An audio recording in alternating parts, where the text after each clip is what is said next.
To the session. In this session, we are going to discuss about Python programs regarding to lab syllabus. Let us see the first program. My first program is, now the system used to generate one random number. That user used to guess that random number.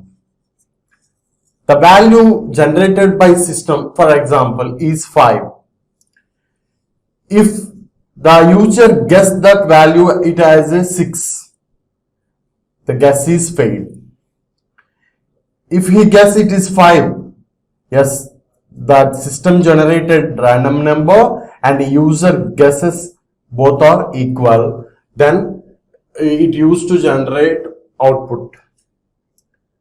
That means for that we have a package, random package. Let us see how to write a program. Now for that I am going to import random. Import means in C programming we are writing hash include stdio, like that. We are going to import package, random package. Random is a package. I am importing that package to my program with this syntax. Next, after importing random, so we have to generate the random value. So for the need. Now let us generate the random value.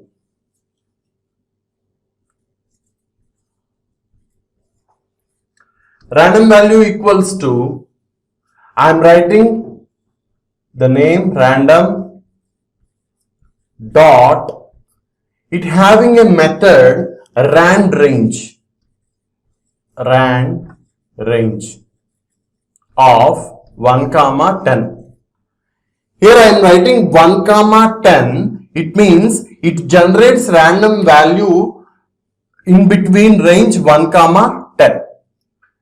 That means it generates random value 1 to 9 only, not 10. So 1 to 9 only. For example, if I run this statement, finally the rand value contains value in between 1 to 9.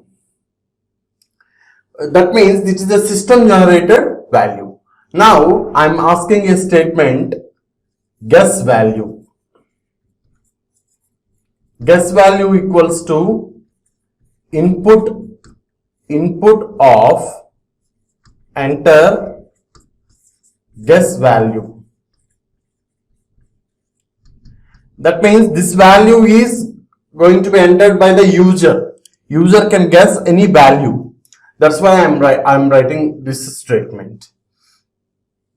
Here I used to write while true,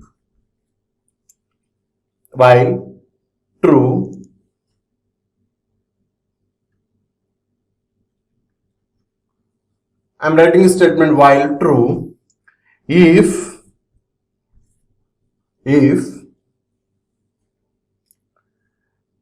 rand value equals to guess value, if rand value is equals to guess value, that means the both two values are equal, I am writing a statement print correct guess.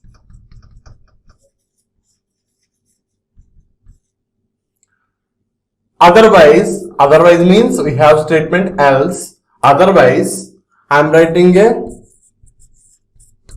statement. I am writing a statements wrong guess.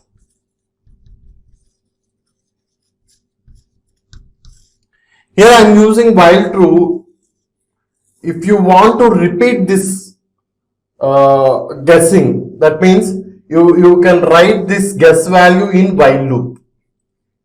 If you want to repeat this, you can write this in while loop. Otherwise, you don't write while statement here. You simply ask the rand value, the guess value, Okay, if rand value equals to guess value, print correct guess, else print wrong guess. That means if I entered the wrong statement, if the system used to ask another guess value, you used to bring this statement in the while loop. You used to bring this statement, entire statement in the while loop, and enter break here. Otherwise, the while loop not is going to be continuous. Okay, if it is correct, you have to break the statement. Let us see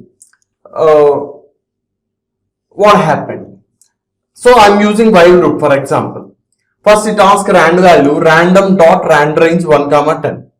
After that we have a statement while true, yes, while true. And next here we have one more statement. I am writing at the upper value. So this is the statement I ask guess value. Okay, it asks something input 5, 6 or something. If both rand value and guess value both are equal, it prints correct statement and break, and we are exit from the while loop. Otherwise, it prints wrong guess and again iterates the while loop and again ask enter your guess value. Okay, the loop is going to be continuous. So these are the two ways you have to write the program, with the while or without while. Second program. In this program, I am going to take input as a string. I am going to check whether the string contains vowels or not. If that string contains vowels, you used to filter those vowels. Print vowels.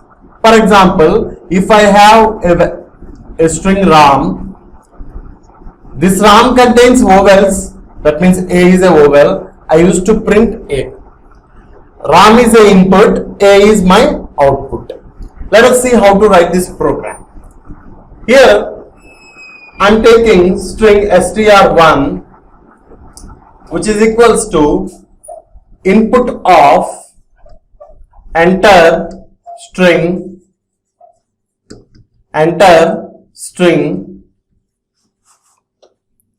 Next I am going to check this str1 contains vowels or not. Let us see. If I am taking a if statement, if str1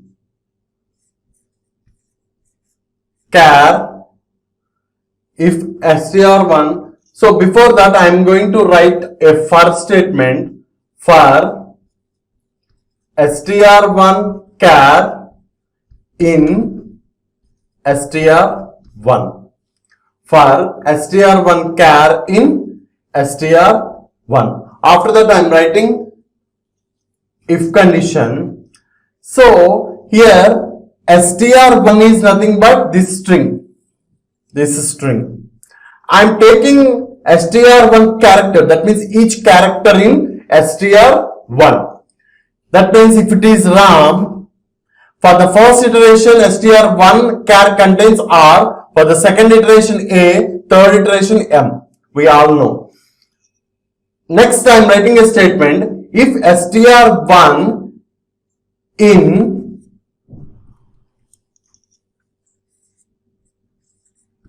AE IOU, after that again capital A, capital E, capital I, capital O and capital U. If you write statement, if for the first iteration R comes to str char, again I am checking this R in this list. Observe, I am using a square bracket here which is nothing but list. After that I am printing str1 char and equals to. Here observe the iterations. First R comes to str1. Now it is R in AEIOU or capital AEIOU. No. That means it doesn't execute if statement. Again for loop iterates. A comes to str1. A in this list. Yes, A is in this list.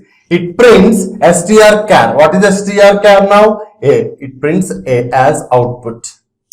Next, M. For the third iteration, M comes to str1 char. So str1 char A is over, M it contains M in AEIOU and capital AEIOU in this list. Okay, so it is not available, then it doesn't print. That means Rami is your input and A is your output. Next program, it contains a list. You used to check whether the list is in sorted order or not. If it is in sorted order, return true, otherwise false. Otherwise false. Your input is list and output is true or false. Let us see. I am defining a function def is sorted. Is sorted is the name of the function. L1 I pass list as a parameter to this. Now I used to check whether that list is sorted order or not. So for that I am taking a for loop for I in range of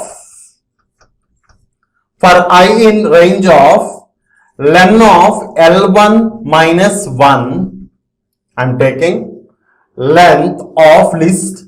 For example, if I take list as 1, 2, 5, 7, what is the length of this list? 4. 4 minus 1 means 3. That means I am not given any starting range. That means 0 to 0, 1, 2. That means it's going to be iterated 4 times.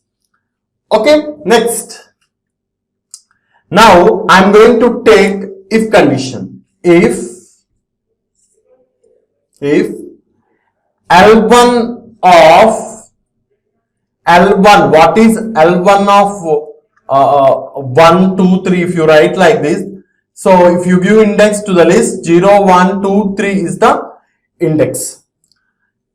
The name of the list is L1. L1 of 0 means 1, L1 of 1 means 2, L1 of 2 means 5, L1 of 3 means 7. We all know. I am writing I is greater than L1 of I plus 1.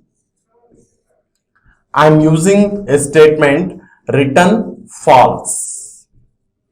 Why false here? Let us see. I am going to take first I value is 0. That means L1 of 0. Here L1 of 0 plus 1 means 1 here. What is L1 of 0? 1. What is L1 of 1? 2. 1 is greater than 2. That means in a list the first value should be less than the second value. Then only it is in sorted order. That means at a first step it's going to be fail. That's why it returns false. Otherwise it returns true. Otherwise it returns true. That means you have to check each and every step.